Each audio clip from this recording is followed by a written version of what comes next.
and we are investing in a brighter future para sa Batang Maynila. Mabuhay ang Your Milk at mabuhay ang ating mga kabataang Manilenyo. Maraming salamat po sa inyong lahat. Maraming salamat po our Schools Division Superintendent Dr. Cheryl T. Gayola. At upang ibigay naman po ang atin pong brief overview of Your Milk 2.0, palakpakan po natin our City Social Welfare Officer, Director J.R. De La Puente. Magandang umaga po sa inyong lahat, sa ating pong buting alkalde, kay Yorme Isko Moreno Dumagoso. Boss, magandang umaga po. Kay Vice Mayor Chi Atienza, sa membro po ng Konseho ng Maynila, sa mga chairman, mga principals, kay Congressman G. Maceda, kay Ma'am Gayola, kay General Ianto ng ACE Corporation, at siyempre kasama po natin ang administrador po ng National Dairy Authority. Nandito rin po si City Administrator Wandy Quintos, Chief of Staff Cesar Chavez, kasama po natin. Alam nyo po, isang gatas na bahagi ng buhay ng bawat batang Manilenyo. Kabalikagapay sa paglaki. Noong 2025 na ikalawang quarter, second quarter, ang Manila Health Department po at ang Manila Department of Social Welfare ay nakapagtala na isang record na meron po tayong tinatawag na wasted or severely wasted na mga bata na enroll sa mga mag-aaral preschoolers sa 467 daycare centers po namin. At dahil po dito, noong January 12, 2026, agad pong tumugon si Yorme Isko Moreno. At dito po ipinanganak yung gatas na mas kilala po ngayon na Your Milk. At dito po, kasama namin ng Manila Health Department sa pangunguna po ni Dr. Grace Padilla. Nandiyan po si Doktora. Kami po ay nakapagbigay ng gatas na 779,483 bottles para po sa mga preschoolers na 21,651. At dito po nakita ni Yorme na mas palakasin pa, paigtingin pa ang pagbibigay halaga sa nutrisyon, kalusugan ng bawat batang Manilenyo. Kaya po sa araw na to, dinadala po natin ngayon at binubuksan po natin ang Your Milk 2.0 na kung saan mula po sa 21,000, meron na po ngayong 40,000 o 40,000 na manggagaling po sa grade 1, sa kinder at grade 1 mula po sa mga mababang paaralan dito po sa ating lungsod. At yan po ngayon ang Your Milk 2.0. Kanina pong umaga, sinimulan na po namin sa mga CDCs namin, sa mga daycare center, ang pag-distribute ng mga gatas para sa mag-aaral sa daycare center na nasa 21,000 na po kami ngayon. 21,721 na po ang bilang namin ngayon. Yan. At una po, sasamantalahin ko na po ito. Nais ko pong pasalamatan ng mga CDW natin, mga daycare teachers, mga taga-MDSW, yung mga BHW, yung mga BNS namin na lagi namin kasama tuwing madaling araw hanggang umaga sa pagbibigay ng Your Milk para sa mga bata. At syempre po, wala pong Your Milk kung wala po si Yorme Isko Moreno Dumagoso. Siya po ang nagbigay nito ng inisitibo, siya po ang nakakita ng problemang ito at nagbigay din po ng solusyon. Kaya sana po sa mga bata, mahalin po natin at pagmalasakitan natin mga mami ang Your Milk 2.0. Magandang umaga po at maraming salamat sa inyo lahat. Maraming salamat po our City Social Welfare Officer, Director J.R. De La Puente. At upang ibigay din po ang kaniyang pong pagbati, palakpakan po natin from a National Dairy Authority, our Administrator, Attorney Marcus Antonius T. Anday. Maraming salamat po. Una-una gusto ko pong bumati kay ang ating budihing Mayor Isko Moreno, Yorme, Erap, Lodi, Dehins ka talaga tumitigil. And of course, ang ating Vice Mayor, kay Vice Mayor Chi Atienza. Hindi ko na po isa-isahin ang ating mga kasama rito sa entablado dahil katulad nyo, pareho nila, lahat po kayo ay importante sa araw na ito. Kaya sa inyo lahat po, magandang umaga. Ang National Dairy Authority po ay lubos na nagagalak at naimbitahan muli kami dito sa Your Milk 2. Yung Your Milk 1 po, nakadalo din po kami.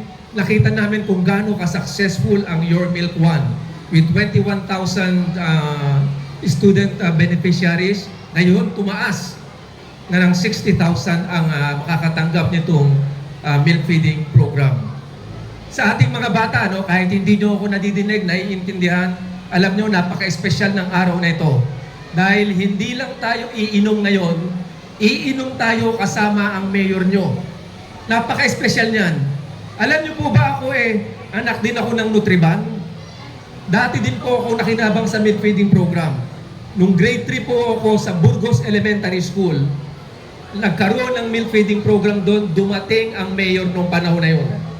Hanggang sa ngayon, hindi ko nakakalimutan yan. Ikinukwento ko pa rin yan sa apo ko na noong araw, nag-milk feeding program ang mayor ng Maynila. Ngayon, dinaranas nyo yan. So, magiging alaala sa inyo yan na nakasama nyo ang mayor sa milk feeding program. At bilang mensahe po ng pakikiisa sa Maynila, sa lungsod po ng Maynila, kay Yorme, sa inyo pong lahat, maraming salamat po sa programang ito. Dahil ito po ay hindi lamang para sa bata, kundi para sa ating mga lokal na magkagatas, sa local dairy industry. Alam niyo po ba, ang ating mga lokal na magagatas ay lubos na umaasa lamang sa milk feeding program ng gobyerno. Na pagtapos na ang milk feeding program, umiiyak ang ating mga magsasaka dahil wala nang bumibili ng gatas nila, literally tinatapo ng gatas. Subalit ngayong araw, pinatunayan ni Yorme ang pangako niya sa ating mga lokal na magagatas. Ang sabi niya dun sa isang event namin, kung itatapon nyo lang din ang gatas, dalhin nyo sa Maynila, bibilin ko, ipaiinom ko sa batang Maynila. Pangako na, tinupad pa. So ganyan po si Yorme. Yorme, ako na po magpaparating sa inyo. Ang ating po mga dairy farmers, ang ating lokal na magagatas, mahal na mahal ka. Hindi ka man farmer, city boy ka. Hindi man silang direktang nakinabang sa pagbili ng gatas na to. Subalit sa nakita nila sa iyo, may puso ka para sa magsasaka. So with that, maraming salamat sa lungsod ng Maynila, kay Yorme, sa inyong lahat, dahil sa napakagandang programa nito, hindi lang para sa bata, kundi para sa magsasaka. Maraming salamat po. Pero dahil espesyal yung araw na to, kailangan masaya tayo. Si Yorme ayaw na malungkot, ayaw na nakasimangot sa Maynila, kaya kakanta tayo. Paki-play. Alam niyo itong kantan ko, kinakanta sa simbahan ko. Ito yung ang mga ibon na lumilipad o yung mga isla. So kailangan masaya tayo, ha? Sasabay kayo, ha? Para sa mga bata to.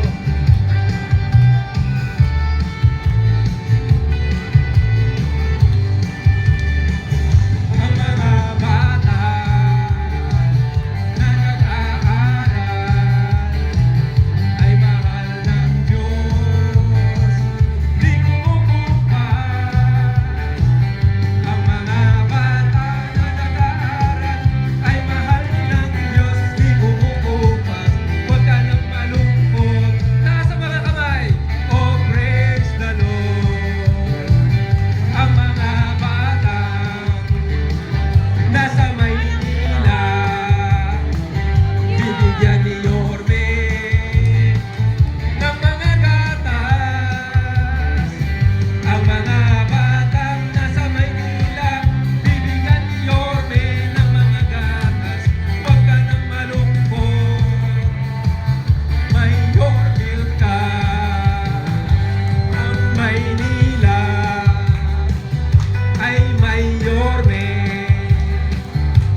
kayo. Thank you.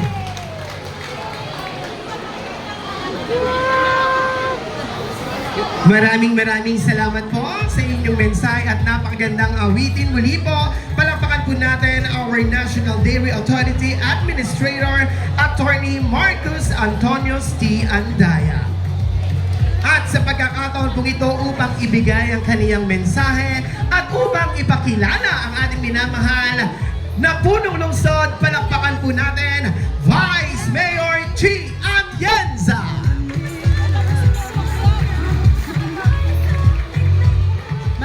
Magandang umaga po sa inyong lahat. Mga bata, good morning! Masaya ba kayo ngayong umaga? Nakasama natin si Yorme. Bago ang lahat, gusto ko sabay-sabay sabihin nyo, maraming salamat, Yorme! 1, 2,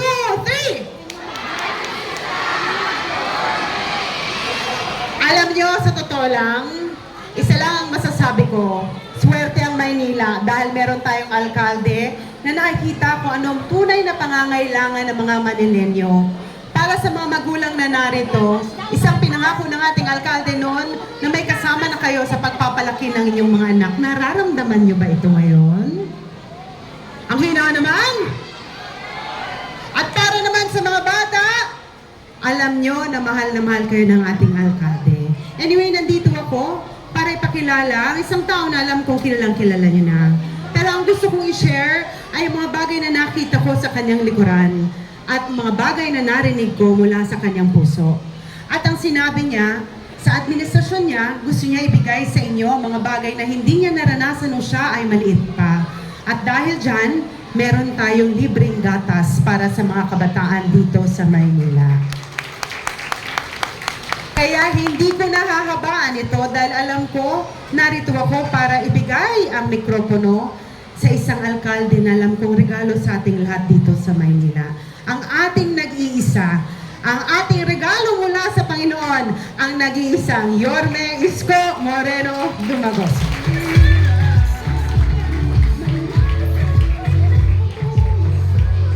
Upo po kayo.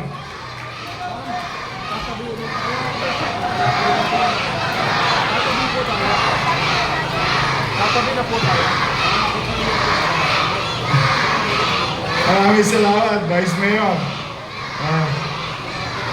Sa ating minamahal na Superintendent, Doktora Gayola, palapakan natin ang ating Superintendent, ang mga principal, mga teachers na nandito from daycare to grade 1 to kinder to grade 1.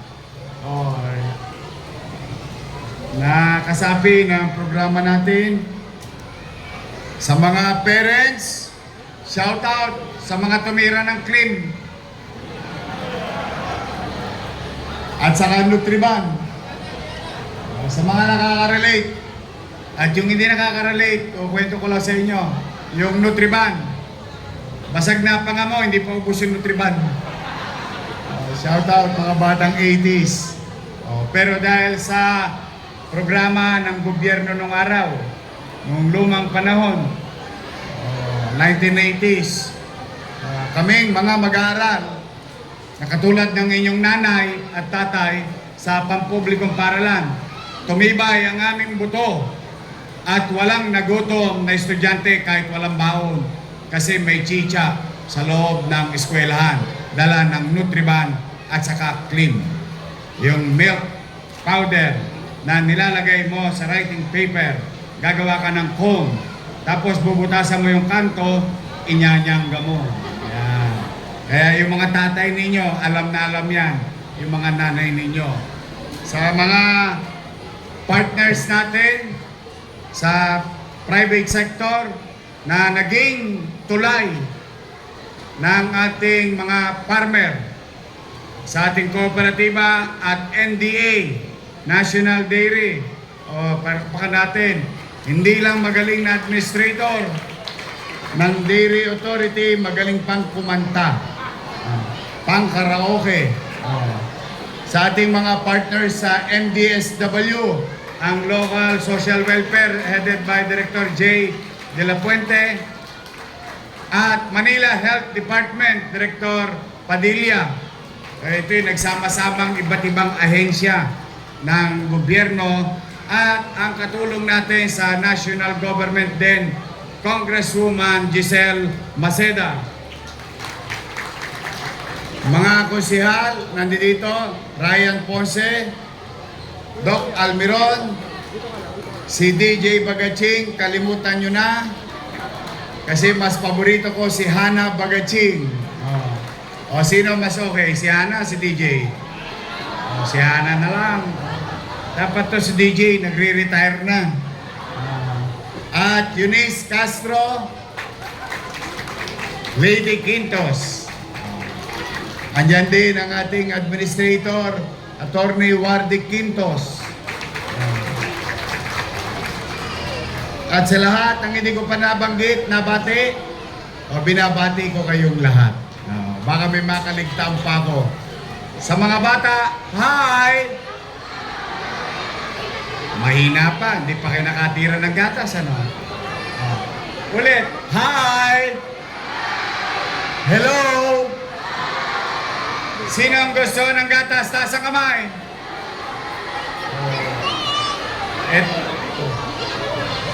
Are you okay? Ang inyong pamalang lungsod ay malinaw ang ating layunin.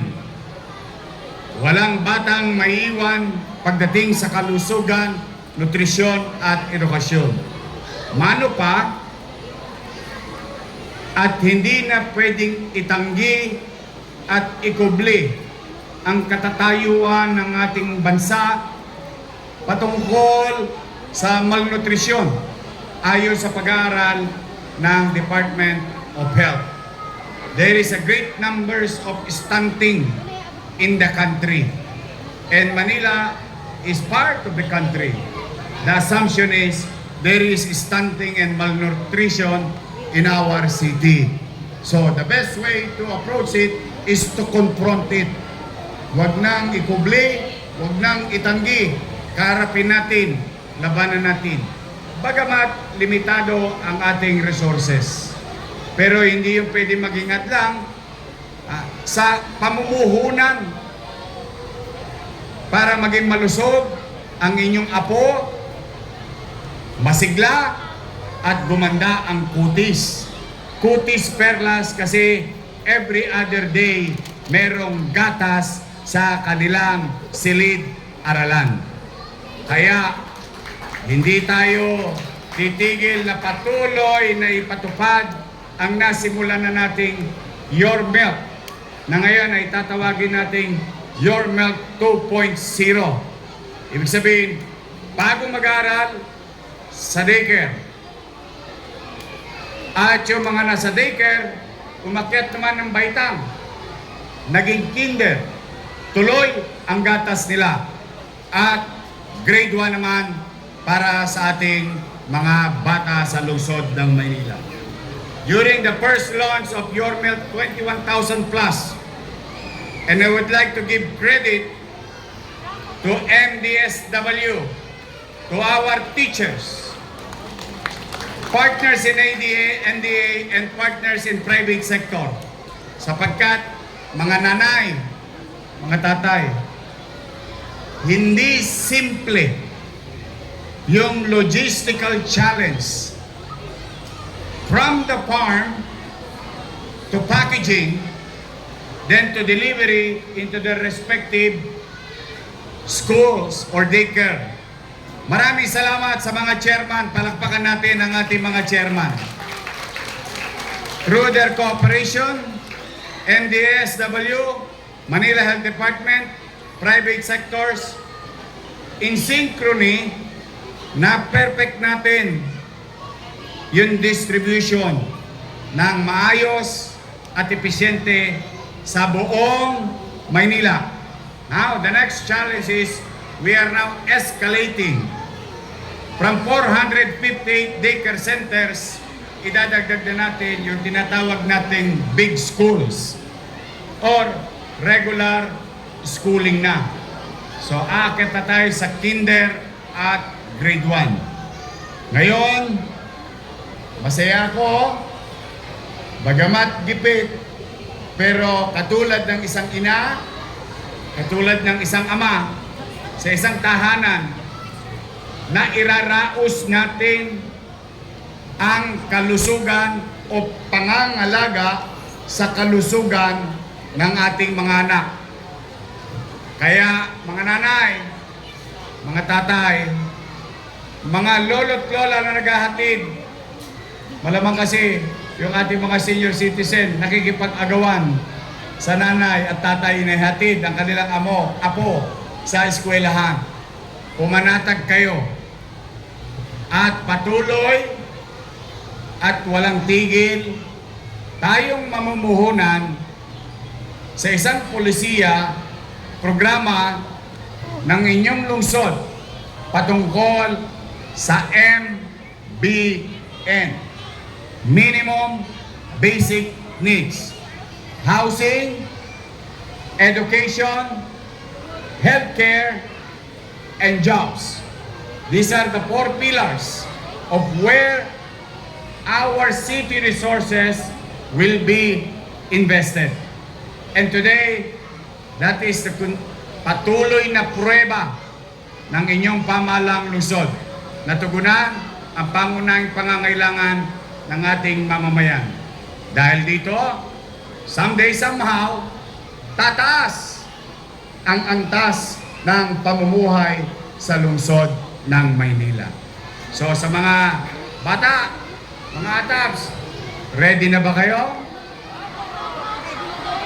Ready na? So sa ating mga teacher sa daycare, thank you very much sa inyo nung nakaraang programa natin.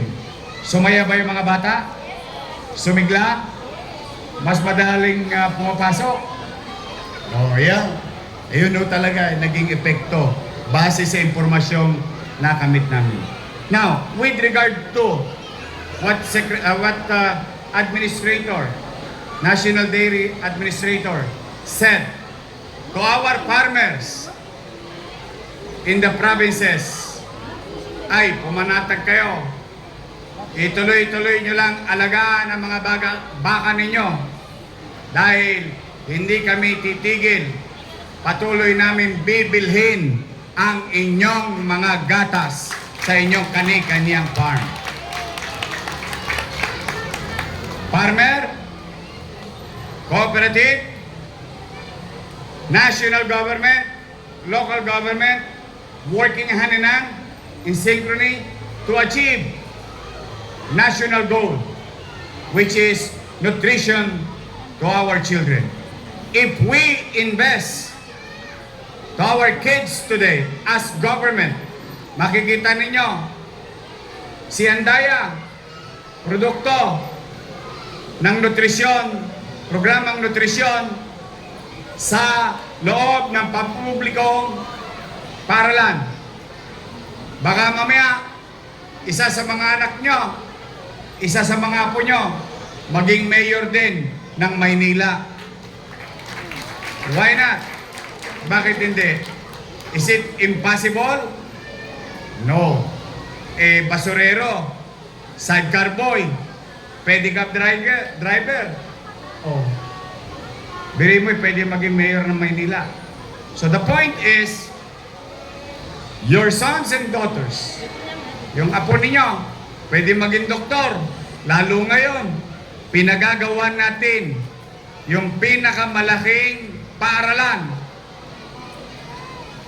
sa buong Maynila, if not sa buong bansa, na College of Medicine or Pamantasan Lungsod ng Maynila College of Medicine.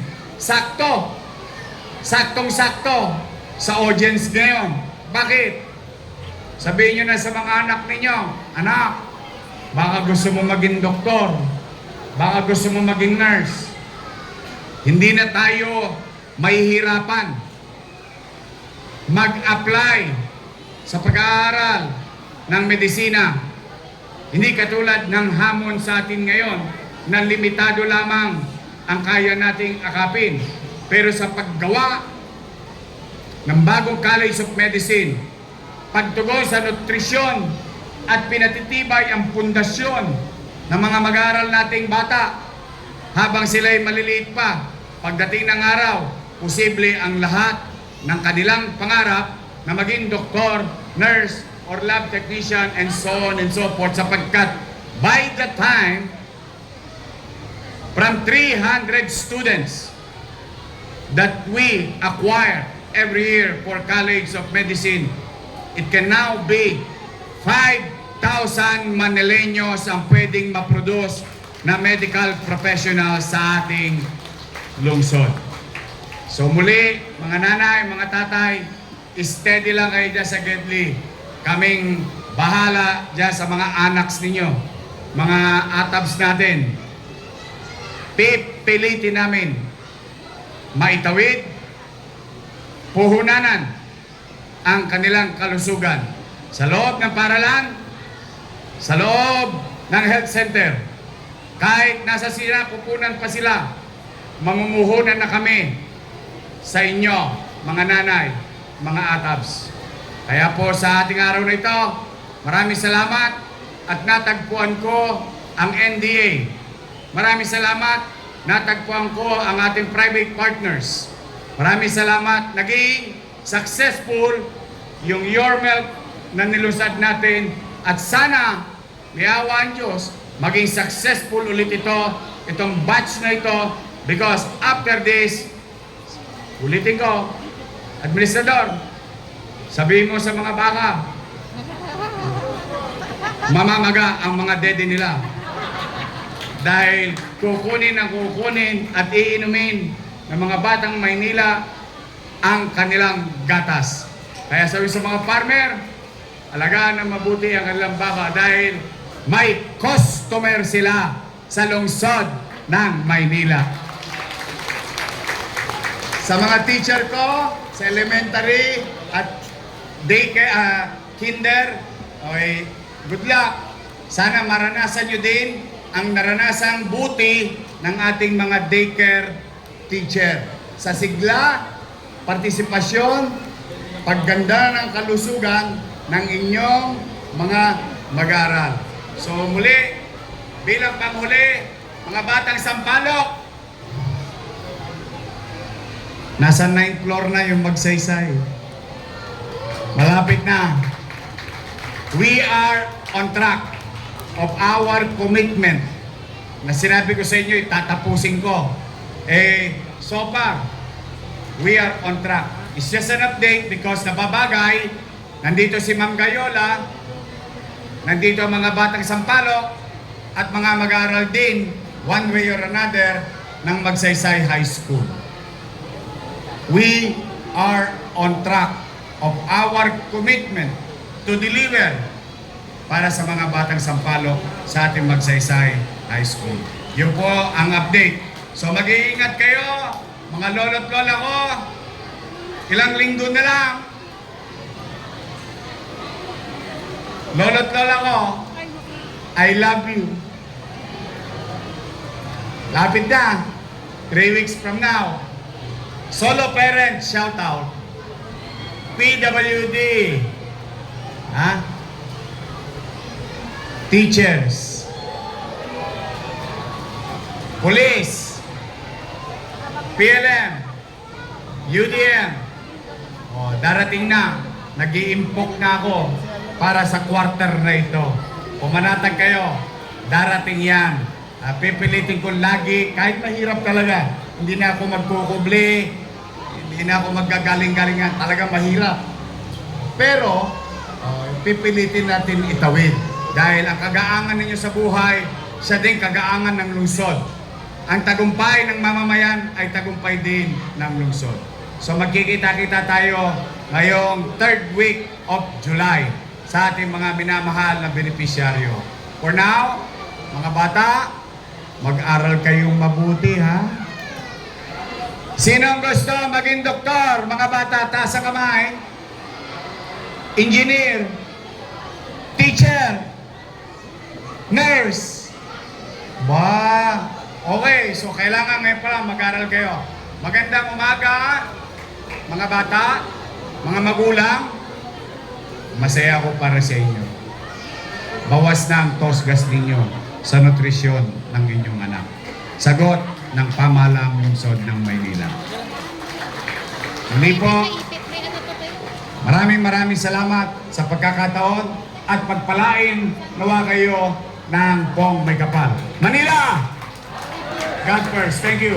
Maraming salamat po sa ating minamahal na punong lungsod, kagalang-galang Francisco Isko Moreno Domagoso. At sa pagkakataon po ito, inaanihan din po natin ang ating butihing alkalde, din po kay Vice Mayor Chi Atienza at sa ating po mga panauhin. Kasamahan din po ang ating po mga kabataan para po sa ating photo ops. Ayan.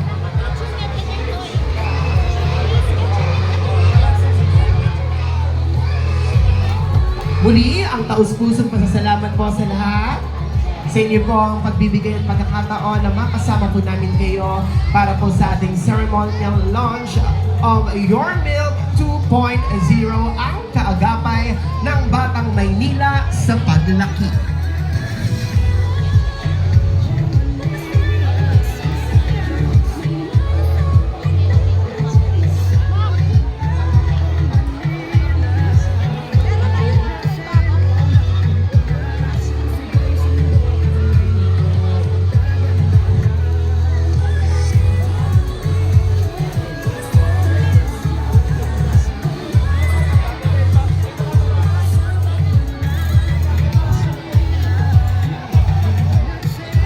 At gain din po ang taus-pusong pasasalamat sa ating pong Schools Division Superintendent Dr. Cheryl T. Gayola, sa ating pong City Social Welfare Officer Director J. De La Puente, sa ating pong National Dairy Authority Administrator Attorney Marcus Antonius T. Andaya, sa lahat po ng ating pong mga konsehal ng ika-4 na distrito ng lungsod ng Maynila at gayon din po sa ating minamahal na Congresswoman Giselle Maceda. At maraming salamat din po sa lahat po ng ating po mga punong guro. Maraming salamat po. Ang ating mga taga Manila Health Department headed by Dr. Grace Padilla. At sa lahat po ng ating mga minamahal na punong barangay mula po sa Distrito 4, maraming salamat.